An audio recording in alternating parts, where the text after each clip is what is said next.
Print મીડિયામાં કોઈ જાતની મિક્સિંગ લખાઈ ગયો એ વેલિડ ગણાઈ ગયો. શું થઈ ગયો? લખાઈ ગયો એ વેલિડ ગણાઈ ગયો. એટલે હું એમ કહું છું કે છાપું ટકાવવા માટે હવે વાંચકો જ આગળ આવે.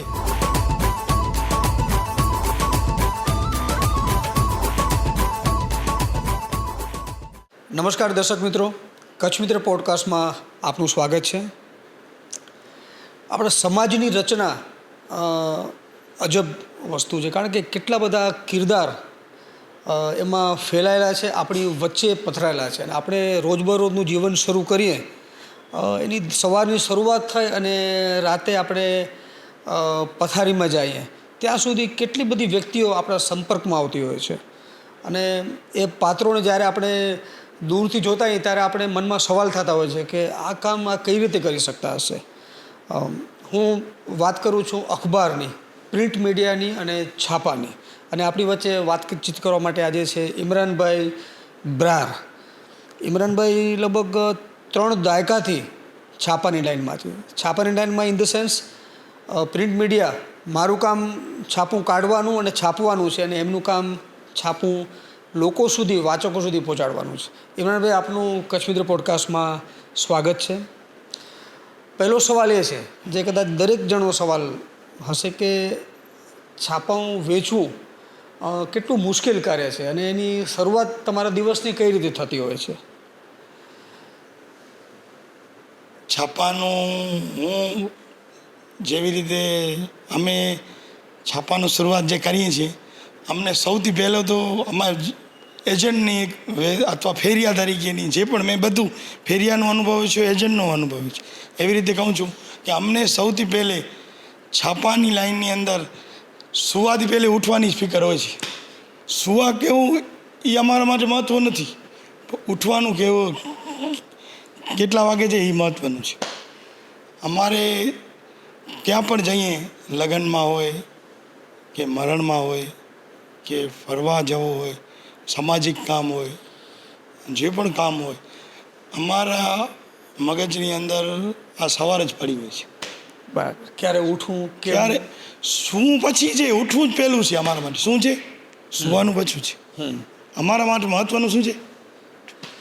કારણ કે હું એમ કહું છું કે તમે છાપામાં લખો છો, રિપોર્ટર તરીકે લખો છો. રિપોર્ટર ઘણા લખે છે, કોમ્પ્યુટરવાળા કમ્પોઝ કરે છે, આ લોકો મશીનવાળા એને પ્રિન્ટ કરે છે.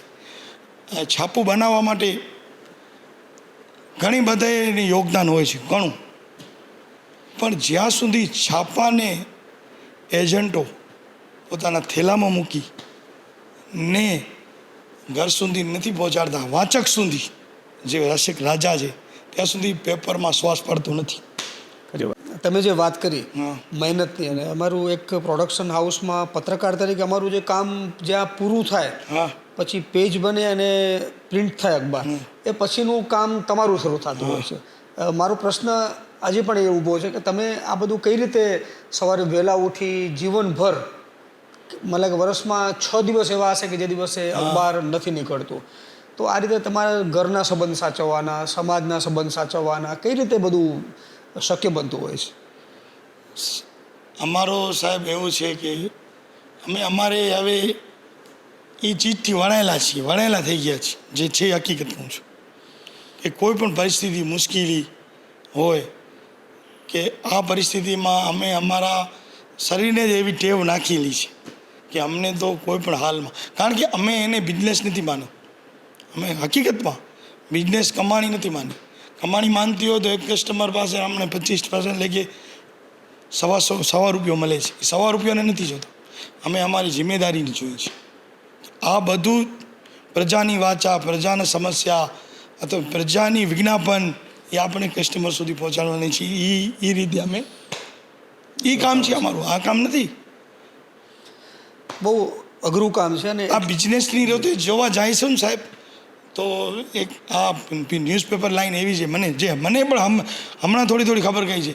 બિઝનેસ અને વેપારની રીતે જો આમાં જોડાવા ગયા હતા ને તો ન જોડાના હતા. આ તો દરેક જે જોડાય છે ને એ સાઈડ બિઝનેસ તરીકે જોડાય છે. શું જોડાય છે? અમારો આપણો સાઈડનો બિઝનેસ છે. સાઈડમાંથી જે સક્ષમ એજન્ટ છે એ મેઇન બિઝનેસ બનાવી લે છે અથવા એને આ પેપર લાઇન સાથે લગાવ થઈ જાય છે. બાકી અમારો તો કેવું છે કે કોઈ પણ પરિસ્થિતિ થઈ સવાર પડે છે તો અમને જો બાઇકથી ચાલુ કરીએ તો પંચર પડે પહેલું અમારું કદાચ રોજ નહીં પડતો હોય તો અમને મુશ્કેલી. અને આવી મુશ્કેલી આવે એના ઉપરાંત વરસાદ હોય, હા, વરસાદ હોય તો એ વરસાદની સવારે પણ, કારણ કે આજે વ્યક્તિ ઉઠે છે અને એને અખબાર, ખાસ તો કચ્છ મિત્ર, આજે કચ્છમાં હું ઘણા બધા પ્રોગ્રામ થતા હોય છે, ઘણા બધા લોકો અને નેતાઓ પણ કહેતા હોય છે કે સવારની ચા, પહેલી ચા અને કચ્છ મિત્ર, એના વગર અમારી સવાર ન પડે. અને એ સવાર કોઈની બગડે નહીં એ જવાબદારી તમે નિભાવતા હો છો. શિયાળામાં કાતિલ ઠંડી હોય એ પણ, એ દિવસોમાં પણ તમે નિરંતર કામ કરતા હો છો. ઇમરાનભાઈ, એના માટે આપણા પરિવારનો, દરેકનો એમાં યોગદાન હોય છે, ત્યારે જ આ કામ થઈ શકતું હોય છે. મારો પ્રશ્ન એ છે કે આજે એક એમ કહેવાય છે કે આજે સોશિયલ મીડિયા બહુ ઝડપથી આગળ વધી રહ્યું છે અને ઇન્ટરનેટને એને કારણે આજે પહેલે સમાચારનું માધ્યમ, સમાચાર ફેલાવવાનું માધ્યમ માત્ર પ્રિન્ટ મીડિયા, અખબાર હતા અને પછી ટેલિવિઝન આવ્યા.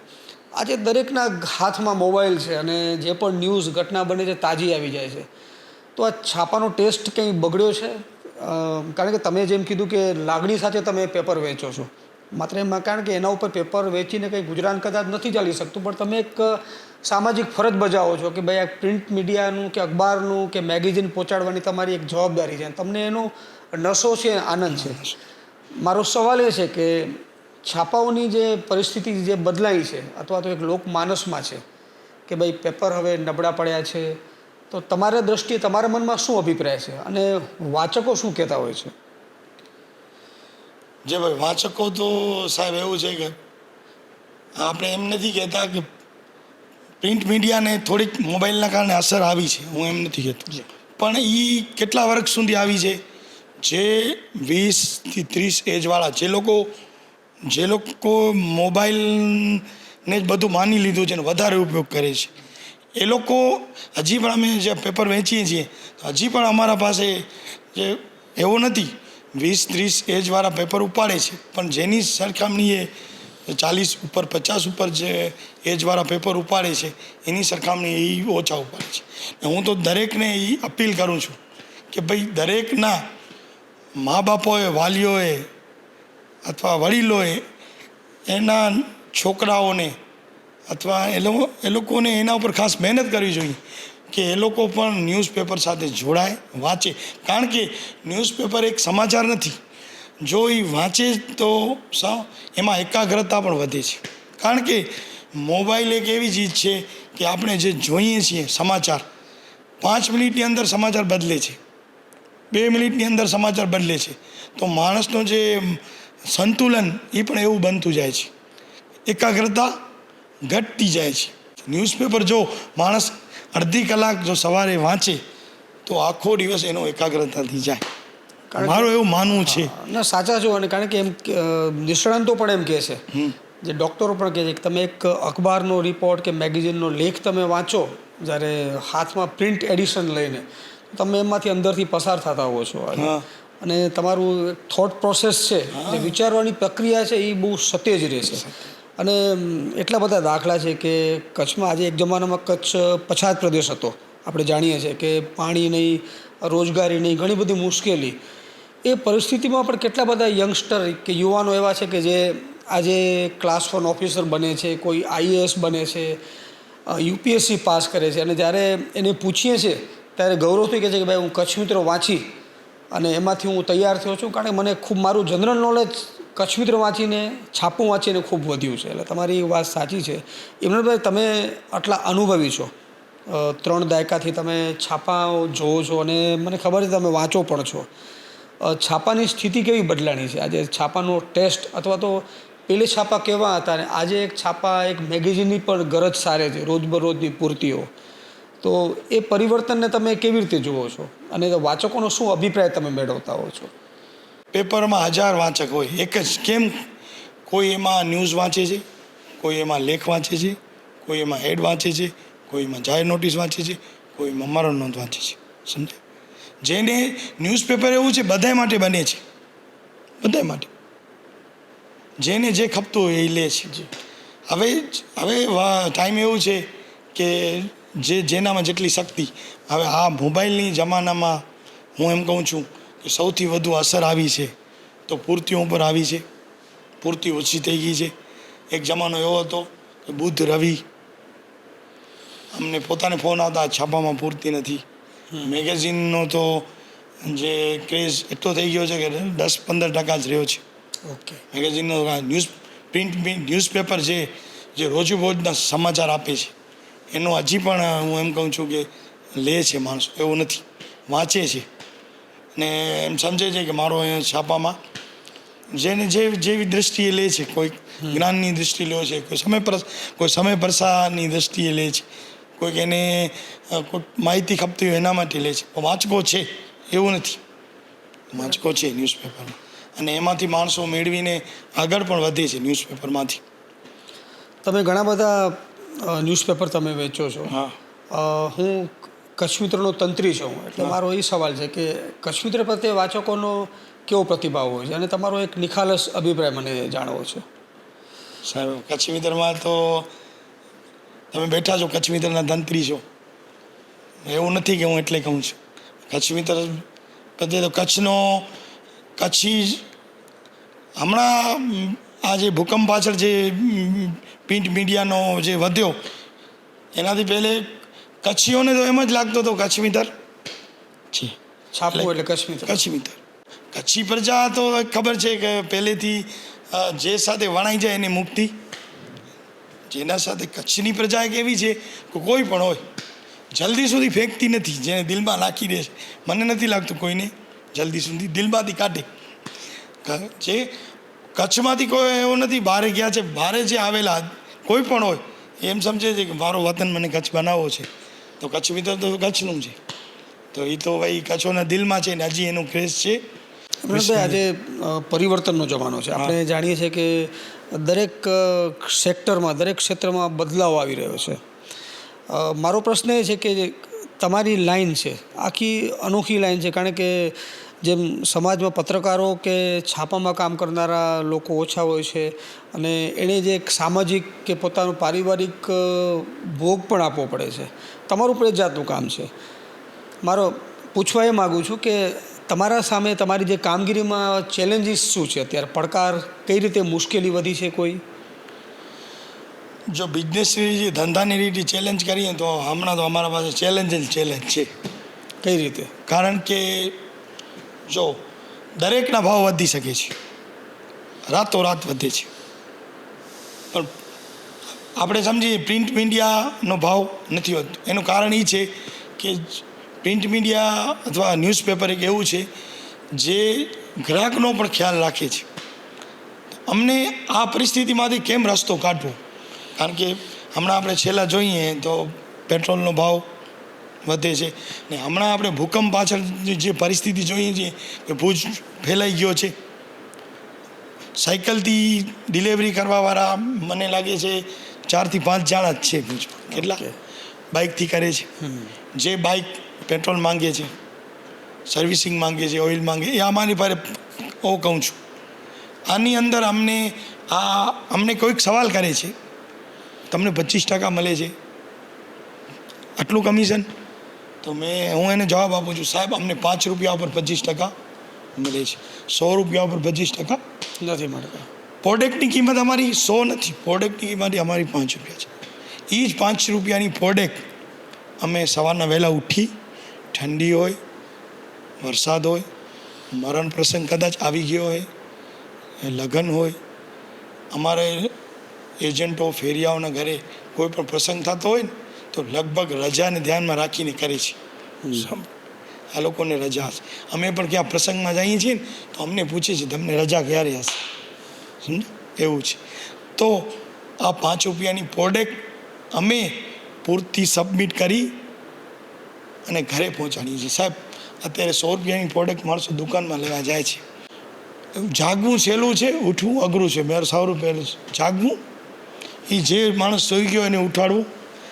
ને અમને તો જાગવાથી પહેલાં જ અમારી સવાર, ને અમે પેપર લાઇનની અંદર મને લાગે તો કે કંઈક એકાદા હોય એજન્ટો, સૂરજ ક્યારે નીકળી ગયો હોય ને અમે ઉઠ્યા. છાપાનું ભવિષ્ય તમે કેવું જુઓ છો? સાહેબ, છાપાનું ભવિષ્ય હું સારું કહીશ, કારણ કે એમાં અમારું ભવિષ્ય છે. આ સામાજિક કામ છે, દરેકને પોતાની સામાજિક જવાબદારી નિભાવી. હું એમ વાચકોને અપીલ કરું છું કે ભાઈ આમાં તમે તમારો સહયોગ આપો, કારણ કે પ્રિન્ટ મીડિયા બચશે તો જ બધું. પ્રિન્ટ મીડિયા એવી છે, સોશિયલ મીડિયા ઉપર જો ભાઈ આપણે કંઈક વાર આપણે આવ્યો છે કે ભાઈ સોશિયલ મીડિયાની ભ્રામક પ્રચારમાં રહેવો જોઈએ નહીં. પ્રિન્ટ મીડિયાની ભ્રામક પ્રચારમાં ઓછા આપણે સમાચાર સાંભળ્યા છે ને. મીડિયાને આપણે ઘણો સાંભળ્યા છે, અપીલો આવી છે કે આ છે, અથવા બોલતો એક હોય ને અવાજ બીજાનો હોય, ઘણું એવું મિક્સિંગ થાય છે. પ્રિન્ટ મીડિયામાં કોઈ જાતની મિક્સિંગ, લખાઈ ગયો એ વેલિડ ગણાઈ ગયો. શું થઈ ગયો? લખાઈ ગયો એ વેલિડ ગણાઈ ગયો. એટલે હું એમ કહું છું કે છાપું ટકાવવા માટે હવે વાચકો જ આગળ આવે, કારણ કે અમે અમારા પ્રયાસ કર્યા છીએ અને કરતા રહીશું. તમે તમારા પ્રયાસ કરો છો ને કરતો રહો છો. થોડો આમાં વાચકો પણ, કારણ કે એ એના છોકરાઓને, બાળકોને એ જો લાખ રૂપિયાનું ફોન લઈ દેતા હોય તો ઘરે 150-200નું છાપું મંગાવી એ જ છાપું હું એમ નથી કહેતો, કારણ કે હું છાપાવાળો છું, જન્મથી મારો આ ધંધો છે કે છાપાની પણ એને પાછળ પણ કામ આવે છે. અને બહુ પેપર ઘરમાં પડ્યો હોય ને તો એ સાહેબ એવું હું એમ નથી કહેતો સુશોભિત માટે જ પેપર રાખી, આ જરૂરી છે. ના, બહુ સારી વાત કહી ઇમરાનભાઈ. અને દુનિયામાં પણ અત્યારે હવે એક એવો ટ્રેન્ડ આપણે જોવા મળે છે કે ન્યૂઝપેપરો પાછા રિવાઈવ થઈ રહ્યા છે, પાછા મજબૂત થઈ રહ્યા છે. અને ચાલો, દરેકની ભૂમિકા બદલાણી છે, દરેકની કાર્યક્ષેત્રમાં ફેરફાર આવ્યો છે, પણ છાપા મજબૂત છે. અને લોકોનો આજે કચ્છમિત્રની હું વાત કરું, કારણ કે કચ્છમિત્ર જે રીતે લોકો કચ્છમિત્રને જે રીતે માને છે, અને ઘણા બધા રાજકારણીઓ એમ કહે છે કચ્છમિત્ર કચ્છમાં ગીતાની જેમ વંચાય છે. ગીતા એક સૌથી પવિત્ર ગ્રંથ, જેમ કુરાન છે અને ગીતા છે, એ રીતે એનું મહત્ત્વ છે. અને કચ્છમિત્રની ટીમ, અમારા જે ટ્રસ્ટીઓ, અને એ જ રીતે પ્રયત્ન સાથે જ હંમેશા રહે છે કે કચ્છમિત્ર સારામાં સારું નીકળે, લોકોને એનો ભરોસો હંમેશા જળવાઈ રહે. અને એ કામ આજની તારીખમાં કે આજના જમાનામાં બહુ કપરું કામ છે, કારણ કે છાપાએ પોતાનો રસ્તો બનાવવાનો છે અને એ જ રસ્તે અહીંયા ચાલવાનું છે. અને લોકોનો એક વખત વિશ્વાસ જો જરા પણ ડગ્યો તો છાપાનું સ્થાન પર ડગી જતું હોય છે. અને મને કહેતા આનંદ આવે છે કે કચ્છમિત્ર આજે પણ 80 વર્ષ, આજે 79 વર્ષ કરીને આગામી 20મી જુલાઈએ 80મા વર્ષમાં પ્રવેશ કરશે. અને આ સફર એકદમ ગૌરવભેર, એકદમ ઉન્નત મસ્તક સાથે અમારી આગળ વધી રહી છે. વિનોદભાઈ, આપ કચ્છમિત્ર પોડકાસ્ટમાં આવ્યા, ઘણી બધી રસપ્રદ વાતો કરી, કારણ કે વાચકોને આજે એક છાપું બહાર પડ્યું અને ઘરના દરવાજામાં સવારે 6 વાગે પહોંચી આવ્યો, એ જ ખબર હોય છે, પણ એના પાછળની કેટલી મહેનત છે, તમારો કેટલો ભોગ છે, એ બધી ભાગ્યે જ કોઈને ખબર હશે. અને મને વિશ્વાસ છે કે આપણા દર્શકોને ઇમરાનભાઈના વિચારો અને એમની સાથેની વાતચીત ગમશે. Thank you very much Imranbhai. Thank you sir.